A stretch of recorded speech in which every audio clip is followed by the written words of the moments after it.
In today's video, I'm going to show you how to log out of Claude in just a few seconds. If you're using Claude on a shared computer, switching accounts, or just want to sign out for security, this quick tutorial will walk you through the exact steps. And if this video helps, make sure to hit the like button and subscribe for more easy software tutorials. Alright, let's jump right in. First, open your browser and go to claude.ai.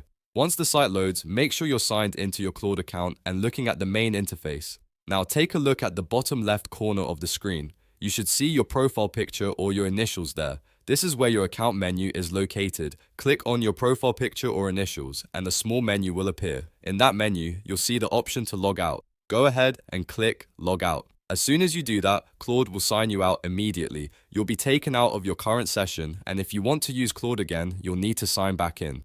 And that's all there is to it. Logging out of Claude is fast, simple, and a good habit to use whenever you're finished, especially if you're on a public or shared device.